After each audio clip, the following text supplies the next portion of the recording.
Imagine this. You're walking along a beach. You stub your toe on something, and it's not a rock. It's a dusty old lamp. You give it a little rub, and poof! A genie appears, ready to grant you 3 wishes. It's the ultimate fantasy, right? We've all daydreamed about what we'd wish for. But what if I told you that some of the most common wishes are actually the absolute worst things you could ask for? The stories are filled with cautionary tales, and genies are notorious for being tricky, literal-minded beings. One wrong word, one tiny oversight, and your dream come true can turn into an absolute nightmare. Today, we're diving deep into the world of cosmic loopholes and unintended consequences. We're counting down the top 5 wishes you should never, ever make to a genie. Stick around, because this might just save you from a world of trouble. Let's kick things off with a classic, our number 5, I wish for more wishes. It sounds like the perfect hack, right? The ultimate cheat code to get infinite desires granted. Why settle for 3 when you can have 300 or 3,000? But here's the problem. This is the oldest trick in the book, and genies are tired of it. They've built entire rule books around this one wish. Best case scenario. The genie just says, nope, can't do that. It's against the rules. And you've just wasted one of your precious 3 wishes on a big fat nothing. But it can get much worse. A clever genie might grant your wish in a way you didn't expect. They could give you more wishes, but from other, less powerful or even malevolent genies. Or they might give you an infinite number of wishes that can only be used for something incredibly mundane, like wishing for a paperclip or a slightly different shade of beige paint. You've outsmarted yourself, and now you're stuck in a loop of pointless desires while your real dreams slip away. It's the classic example of trying to be too clever for your own good. The lesson here, don't try to break the system. Play by the rules, or the rules will break you. Coming in at number 4 is a wish that, on the surface, seems incredibly noble and pure. I wish for world peace. Who wouldn't want that? An end to all conflict, all wars, all suffering. It sounds like the most selfless wish imaginable. But think about how a genie, who takes everything literally, might achieve this. What is the most effective, most absolute way to end all human conflict? One terrifying possibility is to eliminate humanity altogether. No people, no conflict. Simple as that. The genie could snap its fingers and poof. The Earth is a beautifully tranquil but completely empty planet.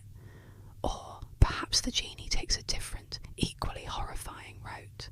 It could achieve peace by removing free will.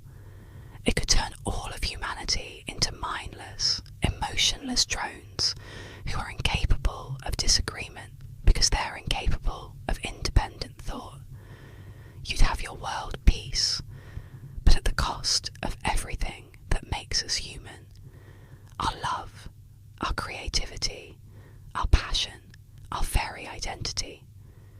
The road to hell is often paved with good intentions, and when you're dealing with a cosmic being, those intentions can lead to a truly dystopian hellscape. Is a wish too big, too complex for a simple command? Alright, let's move on to our number 3 spot, and this one hits a little closer to home for many of us. I wish to bring someone back from the dead.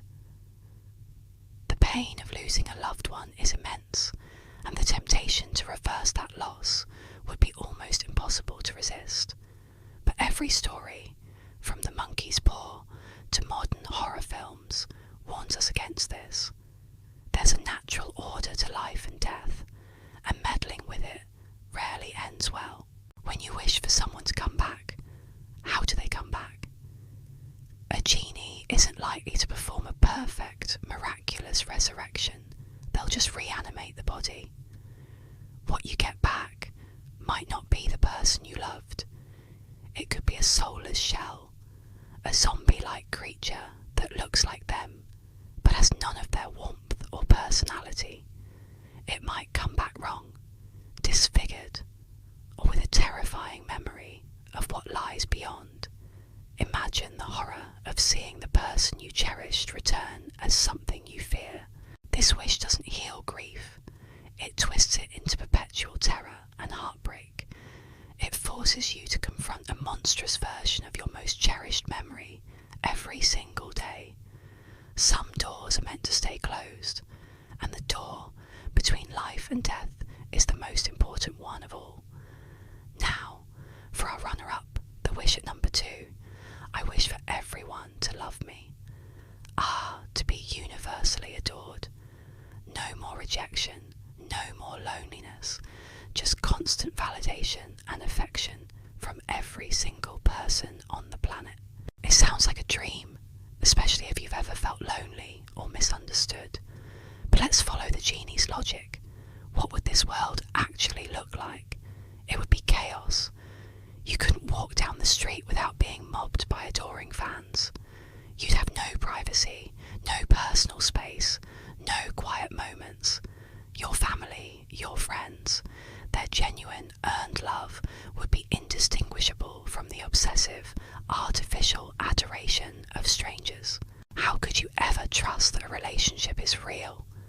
How could you form a genuine connection when everyone is magically compelled to worship you?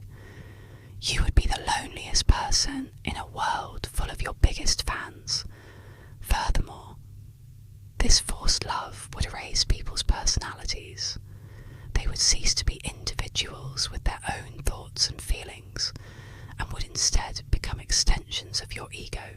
You wouldn't just be loved, you'd be a tyrant of affection, a black hole of emotion, destroying the autonomy of everyone around you. It's not love, it's a prison you've built for the entire world, with you trapped right in the centre. And here we are. The number 1 wish you should absolutely, under no circumstances, ever make to a genie. The most dangerous, the most catastrophic, the most foolish wish of all. I wish I were a genie. On the surface, it's the ultimate power move. Phenomenal cosmic power. Why settle for 3 wishes when you can become the granter of wishes yourself? You could have anything you want forever. But you're forgetting one tiny, crucial detail. What's the one thing we know about every genie we've ever seen in a story? They're trapped. They are prisoners, bound to an object, a lamp, a bottle, a ring, and forced to serve the will of whoever happens to find them. By wishing to be a genie, you're wishing for omnipotence, yes, but you are also wishing for eternal servitude. You'd have all the power in the universe, but none of the freedom to use it for yourself. You would spend the next 10,000 years crammed into an itty-bitty living space, waiting for some random person to rub your lamp and command you to do their bidding, no matter how foolish or selfish their wishes might be. You would trade your freedom, your life, your very soul, for a power you can never truly call your own. It is the ultimate ironic punishment, a self-inflicted curse that lasts for eternity. So, if you ever find that lamp, be smart. Wish for something specific, something manageable, something that makes your life better without rewriting the laws of the universe. Or maybe just wish for a really, really good sandwich. Sometimes the simplest wishes are the best. Thanks so much for hanging out with me today to explore these cursed wishes. It's a fun thought experiment, but it's also a great reminder to be careful what you wish for. If you enjoyed this journey into mythical what-ifs, do me a huge favour and hit that like button. And if you haven't already, make sure you subscribe and turn on notifications so you don't miss our next deep dive. Got a terrible wish idea that I missed? Drop it in the comments below. I'd love to see what you guys come up with. Until next time.